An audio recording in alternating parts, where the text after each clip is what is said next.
Good morning. Are there any Vietnam vets in the house? Would you raise your hands, please? Welcome home, brother. Airborne.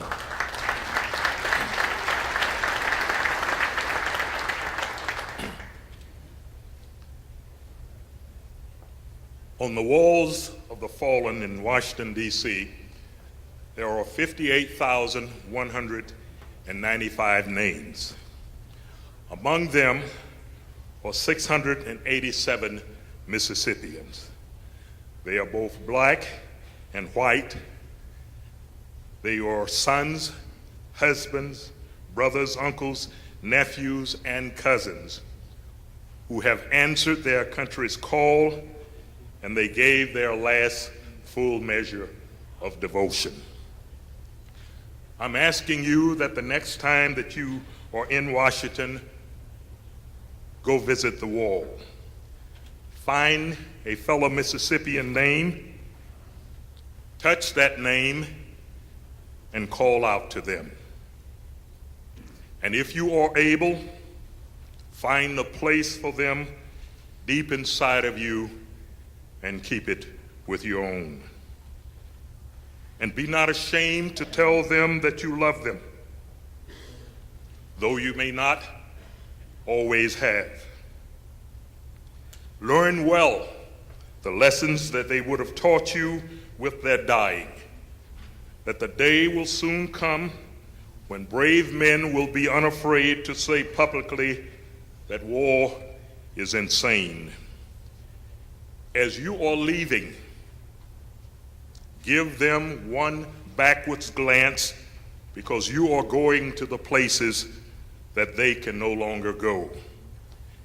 Bid them to rest forever in peace as you leave those gentle heroes behind. In the Vietnam era, the fallen, though fighting side by side, would not have been able to return home united as they were in battle. They would have been separated by race.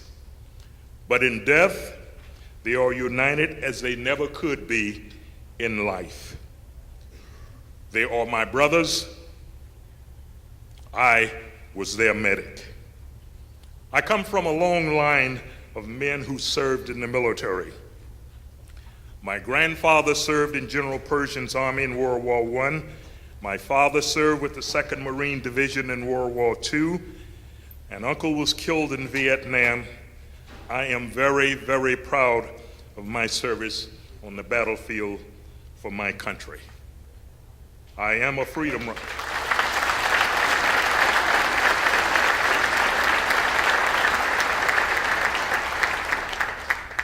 I am a freedom rider. I am a Buffalo soldier. I am my grandfather's grandson. I am my father's son.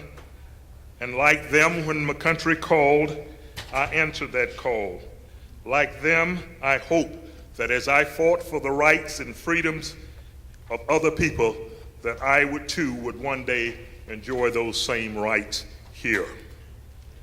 In 1994, as the U.S. was about to reestablish diplomatic relations with Vietnam, a call went out in search of Vietnam veterans who were interested in going back to meet with our former enemies, face to face. My reason for returning were simple. From 1965 to 1966, I left both blood and tears on the ground in Vietnam, and I needed to go back to see if they had dried. My tears were for my 3 young medics, all of them killed in one day. They were no more than 18 and 19 years of age, and like me, they should now be playing with their grandchildren. The blood was mine. I spent 5 months in Walter Reed Army Hospital recuperating from the wounds that I sustained in battle. I was one of the 3 combatants selected to make that journey to begin the reconciliation of warriors.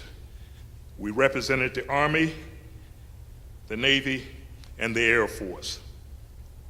We were all facing our personal demons, and it was harder for some than others. We were each given an opportunity to discuss our military experiences in life before and after the war.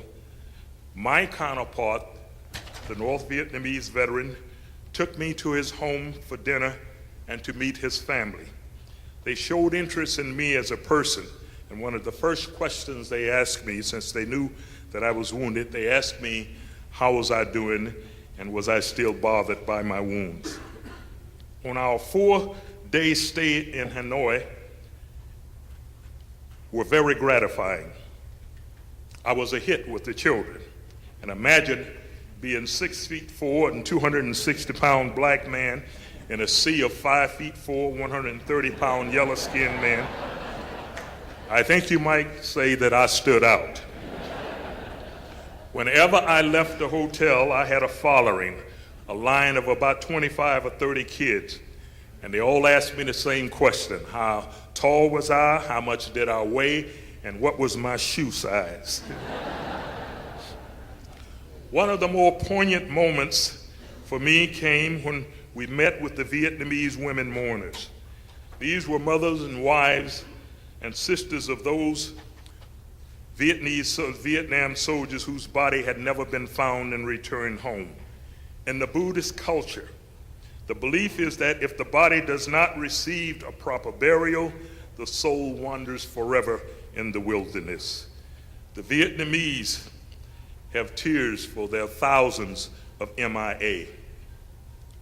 And in response to their tears, I said, the tears of a Vietnamese mother and the tears of an American mother has the same amount of bitter sorrow. You both belong to the sisterhood of grieving. For mothers, Vietnamese and Americans, there are no good wars, there are no bad wars. They are just dead sons who leave mothers to cry for them. And when I finished speaking, a little lady came up to me and hugged my waist.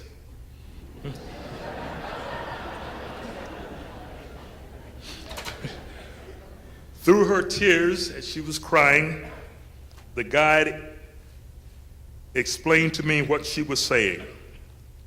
And this is what she said in between her sobs. She said, to tell your mother that I am glad that you came back to her. It is estimated that the Vietnamese people lost over 1 million people in that conflict against us. They surely suffered severely, yet they hosted us as former enemies with both charm and grace. They extended to us their hand, the hand of reconciliation. They were about forgiving and moving on. Just as Nelson Mandela, stepping out of the prison after 27 years of political incarceration and isolation, his primary mission too was peace and reconciliation. The Freedom Riders will return to Jackson in May. After 50 years, America has evolved. The South has changed.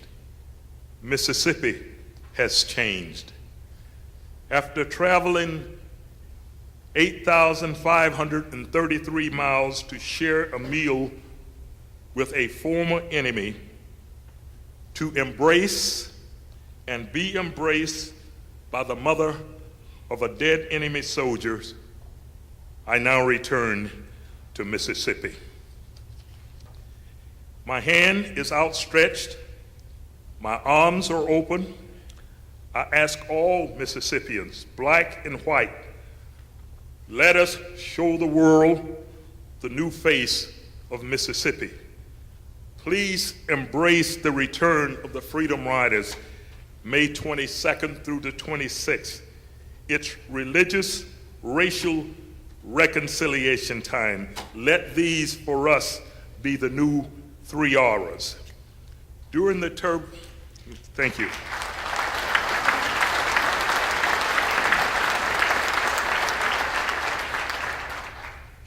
During the turbulent 60s, the people of goodwill ceded the spotlight to the Klan and to the murderers. Racial hatred unfortunately set the agenda then. The general citizenry were intimidated, frightened into silence, invisible to the media and to the country. Speaking out was indeed dangerous. These were turbulent times for all people of goodwill. This is the face of Mississippi that many recall. Today, 50 years later, we have the opportunity to show that all Mississippi indeed has changed. Let the rest of the world see black and white Mississippians working together and welcoming back the Freedom Riders. We need your moral support, your spiritual support, your financial support. We need the financial support from the business community. We need to raise at least $500,000 in the state of Mississippi. Now is your time to shine. Now is our time to shine. My closing remarks, I'd like to paraphrase Chief Joseph of the Nez Perce Indian at the conclusion of the war with the U.S. Cavalry. He said this to General Howard: "I am tired of war. My people are cold and hungry. My young bucks are dead. I want to die surrounded by my grandchildren. So from where I stand today and the sun stands in the sky, I promise you that the red man and the white man will fight each other forever no more." And this is my prayer today, standing here, that white Mississippians and black Mississippians should hate each other forever no more.